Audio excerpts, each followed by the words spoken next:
Formula 1 returns to Australia for the first round of the 2019 season. It will be the first chance to see the true performances of all of the cars out on track, with everyone in the paddock eager to see if the championship fight would once again be between Williams and Mercedes, or if any of the other midfield teams or any other of the established teams from last season can mix it up and get in the mix in the race day on Sunday. Lando Norris had an encouraging first session, as the new Brit on the grid was able to hold up the Ferrari Sebastian Vettel for a number of laps. This would definitely be indicating that McLaren do look to be on an upward trend, at least in pre-season testing in the first race, and see if they can take points come Sunday. Another driver putting in a new amount of laps was new boy Colton Herta in the Haas BMW, as every track on the calendar except for the Circuit of Americas will be a new track to the American. He needs to get up to speed with all of the tracks quickly for this season. Toyota with a class of practice with Lewis Hamilton dominating the timesheets in all three practice sessions and the fastest time, and was odds-on favourite to take victory once race day comes around on Sunday. Ferrari looked to show some decent pace, however those little niggling reliability issues once again hampering both Charles Leclerc and Sebastian Vettel, so neither driver were able to show their true pace over consistent laps for more than a 10 or 15 lap stint at a time. However, Josh Taylor was pushing to the limits of the Alfa Romeo. In practice 3, however, coming through the high-speed chicane, he pushed the limits too hard, ran out wide, on a slide cross track into the wall, and had to go to the T-car for the rest of the weekend, meaning a 10-place penalty for him. And since qualifying took place in intermediate conditions, Taylor chose to sit out section to save his car for the race, with Lance Stroll lining up slowest with those managed to set a lap time. Nicky Kari starts from 18th in the Toro Rosso, making his first full start in his first full season of Formula 1. Hulkenberg with a disappointing lap to line up only in 17th. Alex Albon starts from 16th on his first qualifying session, with the Sauber of Alfa Romeo Giovinazzi getting through to Q2 for the first time of asking 15th. Rio Haryanto starts from P14 in the McLaren, and new by Colton Herta would have a somewhat decent lap to line up 13th in his first ever F1 qualifying session. Jean-Eric Vergne starts from P12 side the points places, and Lando Norris is very happy to start from P11, as the McLaren also the lead of the Renault-powered cars on the grid. Lewis Hamilton could only manage 10th place with the wet weather, not playing to the strengths of the Toyota, with Rory Kubica starting from P9 in the Williams. Kamui Kobayashi starts from P8 in the Toyota, with George Russell starting from 7th in his first qualifying session for Mercedes.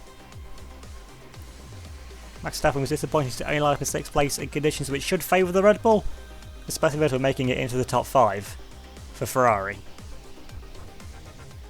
Pierre Gasly with a very impressive lap starts from P4 in his first outing in a front-running car.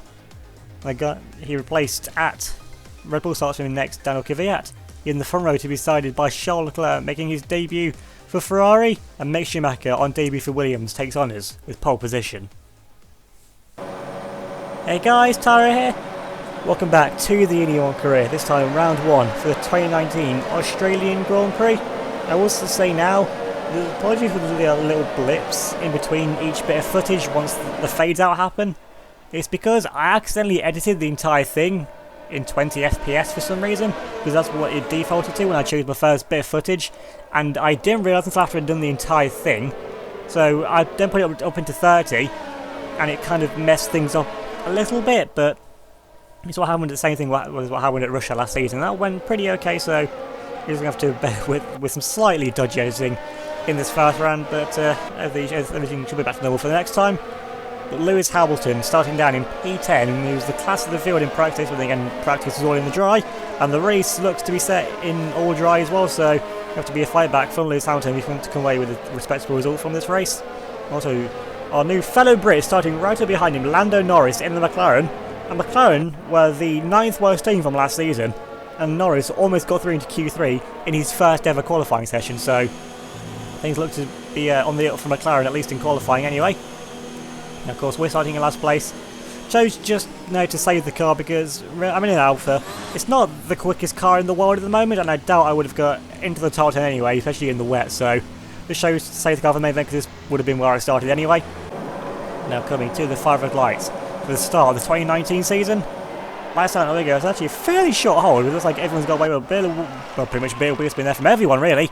But Mick Schumacher's got a blinding start there down into turn 1. Got side by side now for second place. Got Kvyat took over the outside line there of Charles Leclerc. And is he going to get it? Yes, he does manage to force his way there in front of the Ferrari. But that Ferrari is lightning quick in a straight line once the engine actually works. But coming down now into turn 3, Kvyat passes his car brilliantly in the middle of the apex. Ends up now into second place on his debut there for Mercedes. Like a positive switch so far for him, although it is only like one of the race. And we're going to go in the outside line now of Nico Karikin side by side with the finish over in his first full season now. Formula 1 can dive on the inside line, take a bit of curbing as well. He managed to get away though now into 19th place, and now we can chase after his teammate Alex Albon, started in P16, so that'll be the best start for the Brit tyre driver. Although this is his first race, his first start in Formula 1, so even though he's done all the winter testing to get used to the car, you can't really get used to a practice start or until you actually do your first ever start. So you'll learn from that what went right, what went wrong, and you'll be able to improve it, we hope, at least for the next race anyway. But Toro Rosso, they're still towards the back of the grid. They do look to be a lot closer this time. They managed to out-qualify other cars, and out-qualify a lot of Stroll as well. So Stroll, I mean, this has always really been a bogey track for him. Although now we're getting right on the back now of Alex Albon coming down into the corner. His name, they've completely blanked on his name, but well, we've got a lot of new names here. I mean, after last season, there's only one change with Charles Leclerc coming in at what was Sauber then, the Alfa Romeo it is now, so a load more new names to get used to for this season, so definitely a lot more changes coming in, making things a lot more different. Now Mick Schumacher puts up the fastest lap of the Grand Prix. That's not really a surprise since Mick's currently leading the Grand Prix, and then Ricciardo leads the first lap. Well, of course, set the fastest lap. And talking of fastest lap, straight line speed for our car isn't the greatest, because with the radical design that Alfa or Sauber went for this car, the amount of aero actually on the car isn't the greatest. I'm after running a little bit higher wing than I honestly would like, just to counteract the general feeling of understeer that comes with the car, though that is really with how the cars are designed now for the season. They have understeer in general, but the Alfa here is a little bit abysmal really, in terms of how little aero there really is. And having a look there up the inside line, once again, Alex Albon is not phased by me, the 2016 Drivers' World Champion. Alex Albon, who shouldn't really have been in that car in the first place. I mean, you're going for a dive at the inside line. I mean, if it wasn't for Kvyat choosing to leave Red Bull and then go to Mercedes, that kind of shock move there, that then Gasly got promoted up, Albon would have been in Formula E in the Nissan Edams team, so you got used to a Formula E car, now you have to get used to the F1 car and going through the car, so you can just see how much faster we are than Toro. So even though the Toro probably has more aero than our car, just on a whole, especially with the Ferrari engine compared to the Honda as well, and go for a dive out on the inside line of Alex Albon coming now into the right hand, he just cuts across the nose, just didn't quite have enough of the nose there on the inside line to Alex Albon. And fair play to him, he's not being phased by us, a Drivers' World Champion, in a car which shouldn't really be in 90th place, should be a bit higher up, maybe into the point of that might be a little bit of a push, at least for the first race season, of course. Now with the backing from Alfa Romeo, we should be able to upgrade because we are now, quote unquote works team, pretty much like McLaren, although we've got Nico Kvyat trying to go right on the inside line, showing that good straight line speed of that Toro Rosso. I mean, must be winning them a lower drag setter than what we are, because I like to think that the Ferrari engine is still better than the Honda. I mean, Honda, they've been definitely improving. As you saw with Gasly and Verstappen up in the top 6 places, and they'll carry it all over me once again. He's so relentless, I'll give him that. He's not even the greatest car in the world, but he's absolutely relentless in his pursuits of whoever's in front of him. I mean, I'm now moving straight onto the end of lap 3, so a hard cut onto this one. And Albon almost forced me out into the gravel there, just trying to find any way around the tyre driver that I can, because look how much time we're losing to the car in front of us, which I think has to be Hulkenberg. Well, at least it's one of the rounds anyway. It's a yellow dot on the mini-map. And now then we've got DRS, and crucially though, Albon doesn't go up to rich mix as well. Thinking about using a bit of DRS, but no, going to keep where it is, and we get our best lap of the race so far. We're going to go in the outside line of Albon into turn 1, going to make his way, squeeze around the outside line. He's going to breeze around there, so still to do some overtakes around the outside line. So the high-speed corners seem to be like okay in this car, but the medium and low speed isn't really where the car works. I mean, through this first sector here, this is where we lose the most time. Well, at least that's what I found through practice anyway. We're losing about half a second, maybe even more, to the front-running cars with the Toyotas, the Ferraris and that. But to the cars around us, should be pretty much similar. Although Gio is having a pretty good battle there with one of the Haas cars, but I don't really know which one that is, because Stroll started in 19th place and he's nowhere to be seen. Or it could be Herta. So Stroll, either way, if that is Stroll, he's had an absolute blinder of a stock. We're in 18th, that's 17th, and 16th, 15th, 14th. He's up into 13th place from 19th. That has to have been one hell of a dive for me to turn 1 or something, to make up 6 places in 4 laps, maybe even on 1 lap if he did it on the first lap of the Grand Prix. And he got some massive side-by-side action there with our teammate on one of the Renaults there, Jean-Eric Verne. And look at Verne in his first full season with Renault. I mean, he joined halfway through last season, Nice time to finally get to grips with that car now. He's going absolutely at it now with Gio. That's good fighting here from Gio. Also, brilliant traction there from Hulkenberg out of the corner. That was some dirty traction there. How did he do that? I mean, the McLarens, well, they're not the worst car in the world anymore, but they're still not world beating. I mean, but positive sides there for McLaren, they're not way behind. I mean, with the radical design, like I said in the pre-season video, they've definitely ironed out most of the major issues with the car. And now we've got Gio though, he's got a major issue behind him, and it's in the form of the 2017 Drivers' Champion Jean-Eric Vergne. He keeps it side by side, but Gio though keeps it around the outside line. So I imagine the teammate told him that I did that to get past Albon. So some good defensing move there from Gio. Oh, he's going to go 3 wide on this now, coming down now. In turn 3, it is a little bit 3 wide there momentarily, and a bit of a lock up there from Haryanto. We're going to try and get around the outside line now on the Indonesian course. I'm not going to give him too much space after he punted me off at Monza last season whilst I was lapping him, so he had no right to be where he was on the racing line. A nice shot, panning shot there from Gio leading around this pack of cars. Haryanto though, how much fight he has. I mean, he's taken, I think, 2 podiums, I think, in his F1 career so far. I think he was 1 or 2. You know, he's definitely got 1 at Germany, where he finished 2nd in 2016. I've got a feeling though he's got another one to his belt, but I'm not quite sure about that. Yeah, we've got Hulk now actually trying to take Gio. So Hulk's been a bit of a blinding start. I mean, he's making up for his poor qualifying where he started down in P17, but in wet conditions. It's really more about the driver than the car. And Gio with a good defence there, because I mean, Hulkenberg backed out of that. I mean, fair play, because in these lower down cars, he can't pull off the same crazy moves that the front running cars could probably do. He managed to find a way to the inside line. Gio, you left the door wide open there, mate, for him to make a move on the inside line, coming into corner, going for a dive there on the inside line. Jean-Eric Vergne, so as one Renault gains the place, the other one loses the place, so the equilibrium is restored. Actually, now we've got Haryanto now looking up the inside line here. Jean-Eric managed to fluster the 2017 champion, getting forced out wide, and probably one of the things is to make a move, probably too fixated on Gio and Hulk. We're probably looking for a way, if Gio made a mistake then, they could try and find a way through. But now Jean-Eric Vergne drops down into what is now 3rd from last place. Only got the 2 Toros behind him. With how much we're fighting, this is bringing the Toros right back into play. I mean, they're not, like I said, they're not too far off the back of the grid, but they're definitely still got a little bit of work to do there to be solidly in the midfield fight. But now, moving further on, looking from the back of the grid to the very front of it now, we've got Daniel Kvyat and I'm guessing still Charles Leclerc, who are now catching up to the BMW Williams of Mick Schumacher, who took pole on debut, so showing warrant really to his promotion. Now Kvyat's going to go for a dive on the inside line. Schumi has to give him space and he's going to try to move around the outside line. But Kvyat squeezing him on the curbing, but he's just going to put the power down. Actually managed to get it. As actually here comes Charles Leclerc now with a good run there through turn 1 and turn 2. Now the DRS course got DRS going to go for a bit squeeze. Schumacher blocks him in though. Now it's going to be Charles Leclerc trying to go around the outside line now of the Russian. Danny Kvyat going to be side by side now. Now Leclerc has the inside line from the next corner, but Daniel Kvyat though with some good downforce on that Merc. He's nose in on the inside line, going to be side by side through this corner. He's usually flat down, a little bit of contact there between the two. I think wheel to side pod. Charles Leclerc makes the move, stick around the outside, balls of steel there from Charles Leclerc to make a move like that work on a driver with the calibre of Danny Kvyat, who believes that he should be at least a two-time world champion by now. But now they're moving on to lap 8, so a little bit further on. We're now catching up to the back of Gio. And Gio, to be fair, he got overtaken by the Renault, but the Renault isn't exactly shooting away into the distance from him. So one who is going into distance though is that Haas of whichever driver it is that is currently up the road. I mean, they're not even in the fight for the point. I mean, that is 13th place, so they've got to get past them and someone else if you actually want to get points. So they're getting a good run though on Gio, so I imagine Gio might be told on the radio that we're going in and probably get out of our way. I mean, he's our teammate to keep relations with Ferrari good, but come on Gio, you've still got to play the team game. He gets a whole run out of the corner, we can move to the inside line, I can keep it side by side with Giovinazzi, and he backs out of that, so that Gio's definitely there, but he's definitely been told to let me through. I mean, thanks to that, Gio, I mean, not picking up too much of a fight getting out of the way, but I think he got out of the way a bit too much there, because the Haryanto is just going to sweep right past him. I mean Haryanto, well, I pretty much was going to start last anyway after my crash, but Haryanto didn't have the best qualifying, and he's struggling a little bit to get to grips with these cars, pretty much like what I am, because the car is so understeered, especially with the lack of downforce with our car as well, because I can't say what about the McLaren, because I'm never going to drive that McLaren anyway, so I'm only going off what I see, and Norris in 11th, so there is definitely pace in the McLaren though in the wet. Like I said, it is more about the driver, it is a bit of a pace nullifier. Now then, on to lap 10 now of the race, and we're catching up now to the back of Hulkenberg in the Renault, put the wheel down the grass, running out a little bit wide, so yeah, not the best line because the sun is getting a bit low around that corner. I mean, so you can easily get put off by that, and now Hulkenberg is gaining now in the DRS on the Haas in front of him.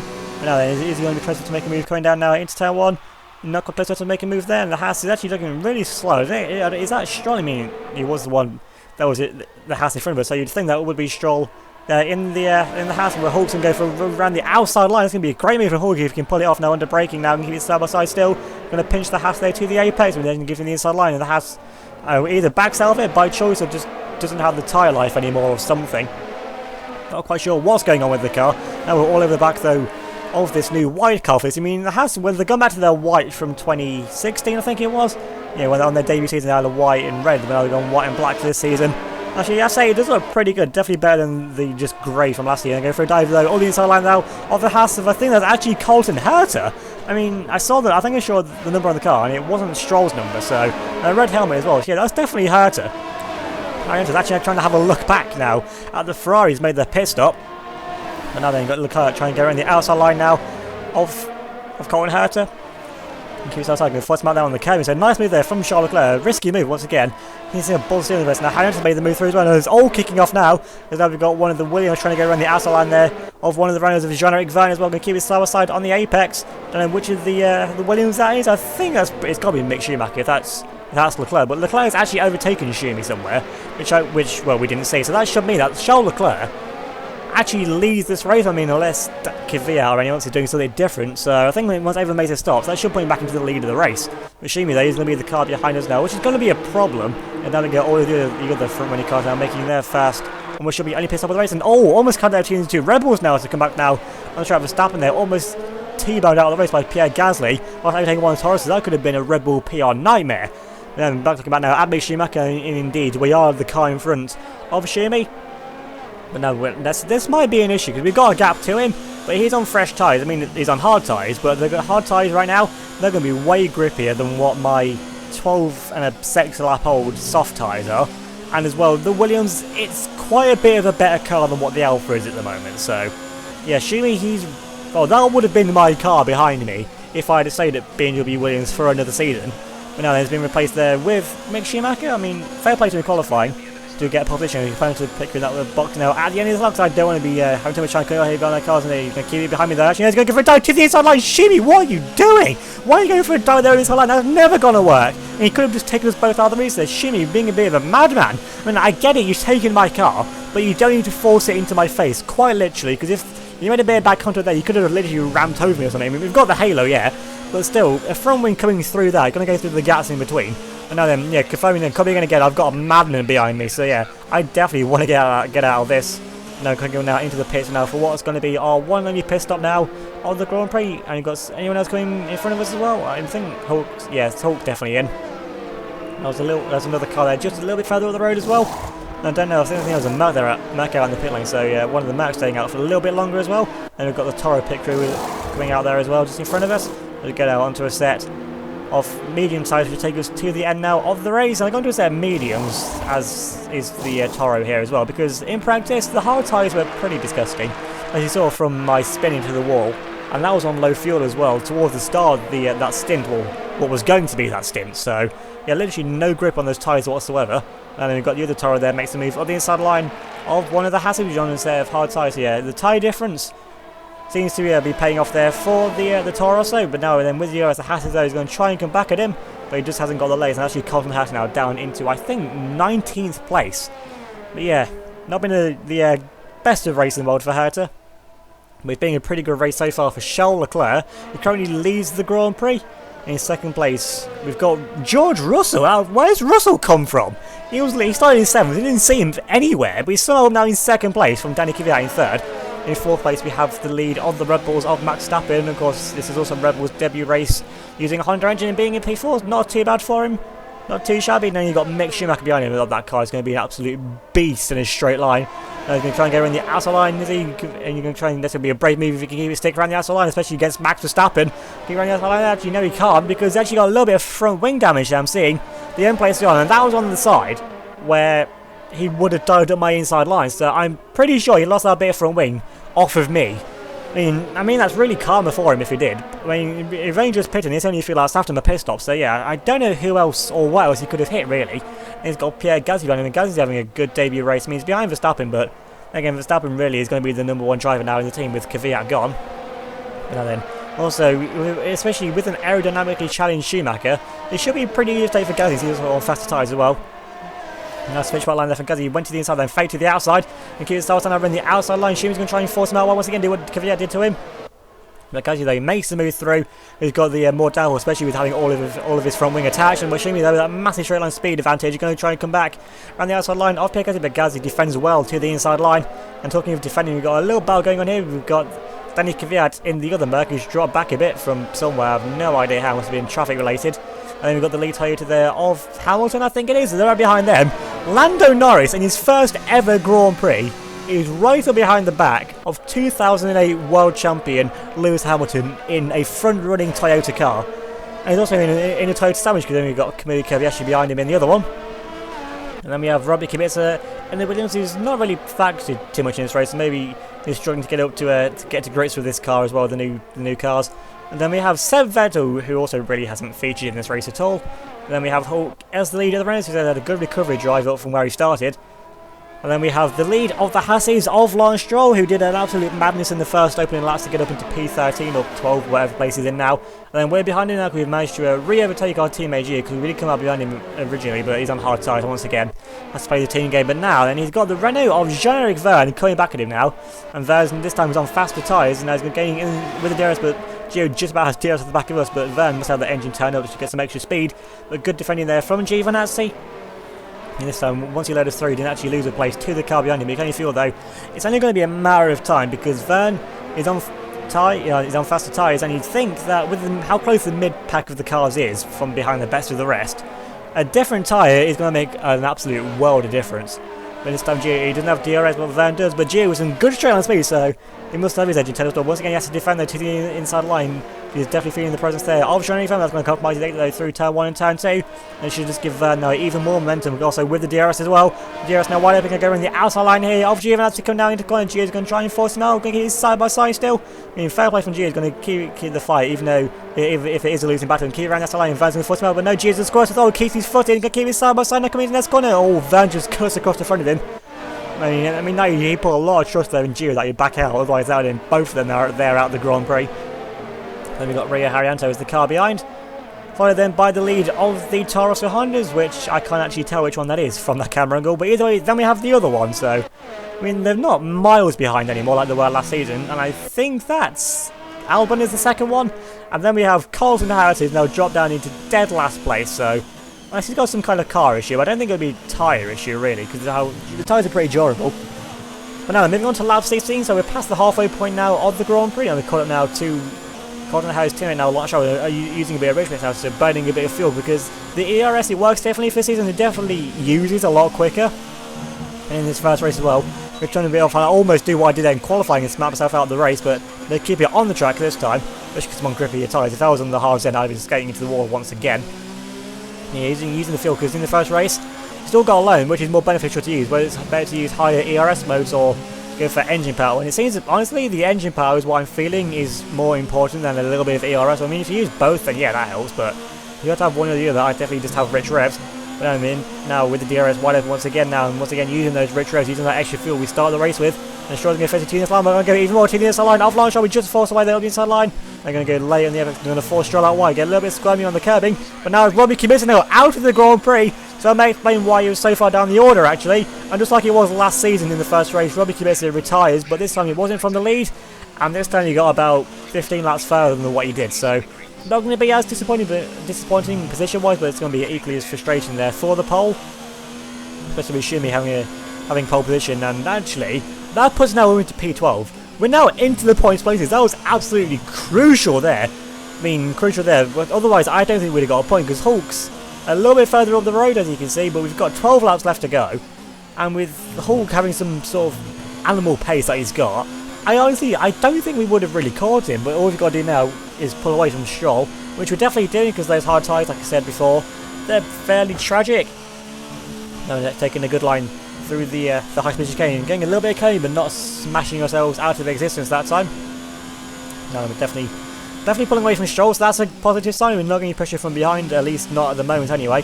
But what we're going to do now is pull away from these cars in front of us now. We've got Hulkenberg actually catching round to the back now with Seb Vettel, and this is not something I thought I'd be seeing at the start of this Grand Prix. And the Vettel, he must have some kind of damage or something, the Hulkenberg in the Renault, which you'd think that the Renault would like to think that they've got a better car than Ferrari, but they haven't. At least not at the moment anyway. And Vettel going defensive there. He's feeling the pressure from his fellow countryman. A bit of a lock-up there. So maybe Vettel's got a bit of a brake issue or something there. A double lock-up. Definitely feeling the pressure, like I said, of his fellow countrymen. It's a battle for pride. It's not a battle for lead German, because Mick Schumacher's still up the road in front of them. So it's the battle to not be the last of the Germans, really. No, sticking to the back of that Ferrari like glue there. Now you can have DRS now on the back of the 5-time champion. This can try and breach on the outside line. There's some good speed there in that Ferrari, so it's definitely not an engine issue that's hampering Seb Vettel. So he must have some kind of aero damage. It's definitely not anything mechanical. It's looking at side by side. Actually, there's still some good grip from that car as well. So I don't know what the issue is, but Hulk cuts in front of him, so he managed to make the move stick. But did he get past the DRS point first? Who's in front there? And I find the corner there. That's where Hulk pulls away a little bit. And now then, it's Seb Vettel now with the DRS, and he's actually keeping up pretty good to the back of that Renault. In fact, he's actually gaining on the back of the Renault now into turn 1. Hulk has to go defensive. Well, again, now he's feeling the presence because that Ferrari is mighty quick in a straight line. Like I said, once it's working, now it seems to be working pretty good in terms now of a straight line speed. Now he's going to be gaining back now into Hulk goes defensive to the inside line. Vettel's going to go the long way now around the outside line if you can make it stick. Bit of a luck there, that time from Hulkenberg, I think. Although it could have been Vettel once again, I'm not quite sure. Now Hulk keeps it now around the outside line, puts the power down. And now then he manages to make the move there in front of Seb Vettel. And now, that's going to be a great morale booster there for the Renault team, overtaking 5-time champion Seb Vettel. And I'm not seeing anything wrong with his car. Literally, I can't see anything wrong with it. So he's got some kind of floor damage. Maybe it can't be the hydraulics because he was using DRS, and that's probably the first thing that goes when you've got a hydraulic problem. He must have some kind of floor damage, maybe a gearbox issue or something. It's something that we definitely can't see anyway. Because his front wing's all still there, unlike on Schumacher's car. And then once again, using those rich revs up, using some good fuel, using our Ferrari engine to full effect, and look at how much we're gaining. So there must be something so wrong with that Ferrari. It must be missing a gear or something. And then it goes around the outside line now of 5-time champion Sebastian Vettel will go around the outside line, sweep around the outside line of our own engine supplier, Ferrari. And that is going to leave them feeling pretty embarrassed, although whatever's wrong with that car could end up going wrong with ours if it's an engine issue. Now they're around the final corner. And now then, it's going to be Vettel with the DRS once again. I can't quite tell if it's coming on. Yes, it is. Vettel once again has the DRS wide open, so his hydraulics are working fine. And now then, he's going to want his place back. Now we park the car in the middle of the road. And Vettel, I want his 7th place. I want these 2 points badly. You're not getting this. Unless your car gets magically fixed, there's no way you're coming back past me. Look how much time he's losing, even to me through the corners. And this Alpha is nothing special through the corners at all. Literally just nothing through the corners. I mean, our average space through the corners mean Geo, it's literally some of the worst in some of the corners. But now it's going to get even worse now for Seb Vettel, because now his ex-teammate from 2017, the driver who beat him to the Drivers' Championship, Jean-Eric Verne, is now caught up right back. You can't even see me in front of him anymore. That's how far he's shot off the pace, and I'm sure Verne's going to be smiling so much on their helmet now. Oh, aggressive defending there from Seb Vettel. That was very, very on the limit there. Borderline dangerous, really. Because these two never had the best relationship. A Ferrari, and because Vettel's not going to want to lose out to the second Renault, especially not the Renault with Jeff. But now, with a little bit of luck there for both, so obviously Verne's pushing now to the limit because this is all going to be about prize. It's also about the final points place as well. And now Verne makes the move, going to keep it side by side. Verne's going to try and hold it now around the outside line. He makes the move. Actually, here comes the Hassel of Lance shoulder up the inside line, which then tests to the outside, but brilliant move. He's just swings around the outside line, Sebastian Vettel, like he's like one of the Manners from 2015. That is unbelievable speed from Lance Stroll there. I mean, unbelievable lack of speed from that Ferrari for whatever's wrong with it. And now then, we've got Lance Stroll. I mean, he's pulling away now. We've got Harry Anto, this is, in the McLaren. Right up behind him. Then we've got our teammate Gio as well. Gio is going to be getting a really nice view of the back of Haryanto first of all, but now he's going to get a good view of Haryanto overtaking Seb Vettel. I mean, I don't think Seb and Haryanto have ever really had any issues. There might have some issues now. I mean, Seb's definitely got issues with his own car, let alone other people. We didn't get past him there, but there's another second bite now of DRS, but then again, I think so is Vettel. I think it's sure it's a double DRS then. And then Seb with the DRS right open once again. Haryanto is getting on the back of him, but he's not quite getting by enough to 9 oomph in that Renault engine. And Vettel stays ahead for the time being, but you got to think, once he loses DRS off the back of Stroll, that's not going to last much longer. But now, all the way on to the end of lap 28, coming up to the start now of the final lap now of the race. Not really a whole lot happened for us after we got past Vettel, really. I mean, we're just in a Renault sandwich, and we've not been catching up to Hulk, really. We've gained a little bit, but not too much. We've got no pressure from behind. But talking of pressure from behind, now looking up front, George Russell is now right up behind the back here of Charles Leclerc. on the final lap, halfway around the lap. Now these two, one of these two drivers, unless they take each other out, one of these two is going to win their first ever Formula 1 Grand Prix. Russell is going to try and do it now on debut, which I think, actually, I can't even remember the first time a debut driver won their first race outright.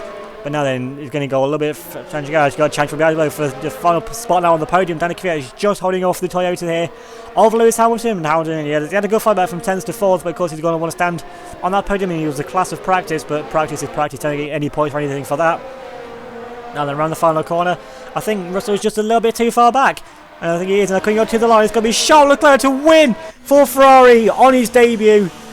Just like Seb Vettel, actually Vettel didn't, it was Jean-Eric Vergne that did in 2017 and then Hamilton in 2015. And those 2 years, a Ferrari driver won the opening race. Ferrari went on to win both championships because Vettel took the 2015 title. And then Ferrari took the Constructors, I did in 2017 with Vergne taking the title. But now then looking back into us now, in P11 we've just been, honestly we've just been driving it around cleanly for this final lap. No point pushing really anything too much, you know, to wiggle up to the line now. The team there on the pit wall are going to come across the line to take P11 points on debut for Alfa Romeo. After starting in P20, I think 11th place really is the highest we could have really hoped for. Really, I mean points, I didn't think really were on the board after how far off we were in practice. Mattia Binotto replacing Arriva Bene at Ferrari as their team principal and winning on debut. That seems to be a positive switch there for the team as Charles Leclerc rightfully celebrates his debut win. I mean, he finished second for Sauber. Back last season, he got a second place at USA. He was also leading the race at Russia as well, but now this time he finally converted a lead into a win. See how happy the Ferrari team are. Taking a look at the first race results of the season, and Charles Leclerc takes the victory. Less than a half second clear though of George Russell, so valiant effort there from Russell, 7th to 2nd, almost winning. And Danny Kvyat though finishes in 3rd from a Merc 2-3, and his last time there is in purple, because the new rule for this series as well, for this season, is that fastest lap, if you're inside the top 10, gets an extra point as well. That's why he's got 13 instead of 12. So Kvyat set the fastest lap of the race at some point, and Hamilton in P4 with his teammate Kobayashi in 5th, ahead then of Verstappen, with Pierre Gasly finishing down in 7th. So a good opening race for Gasly at Red Bull. But Norris doing an absolute madness, coming home in P8 in the McLaren. Great result there for him on debut. And Mick Schumacher with that front wing damage down in P9, so I mean, it's his own fault making contact with me. Definitely has to turn down the aggression in the future, I think. I mean, Hulkenberg running off the top 10 with ourselves 11th, and Vergne running off the point scorers for double points for Renault with P12.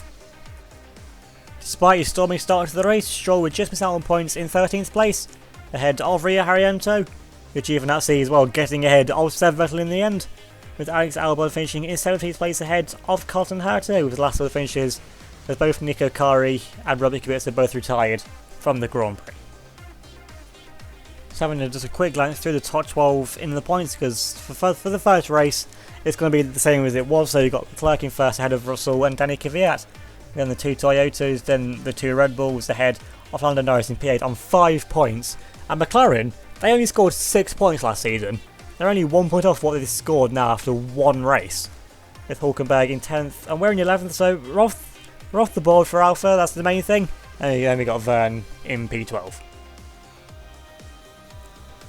And now moving on to the Constructors, and this is where things start to get interesting. Because Mercedes, they lead on 28 points. 8 points clear of Ferrari, and those 20 points are all courtesy of Charles Leclerc.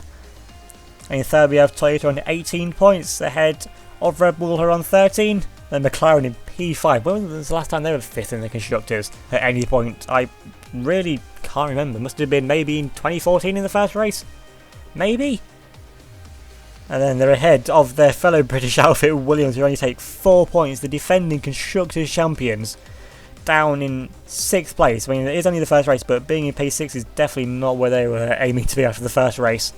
They're also the joint on points with Renault, but then again, Shimmy had the better result, so they're in front. Then we have Alpha in 8th place, last of the point scorers so far, leaving only Haas and Toro Rosso yet to get off the mark. So if you enjoyed this race, then leave a like on the video, vote for your driver of the day with the poll link that'll be in the video description. Also check out the wiki here for this season. as well. That'll be updated after each race, along also if you want to look back at past seasons, past teams, past drivers, everything will all be on there from the start of the 2014 season. Also, if you want to, if you've got this game on PC from 2019 and you want to try out the modded liveries that I use for myself, so you've got the Merc livery, well, on the Merc, the Mercedes like classic livery, along with the Toyota livery as well, and the Alfa livery and the Haas one. They'll be linked in the description down below to the race department link. So yeah, download them from there if you want to give them a go yourself.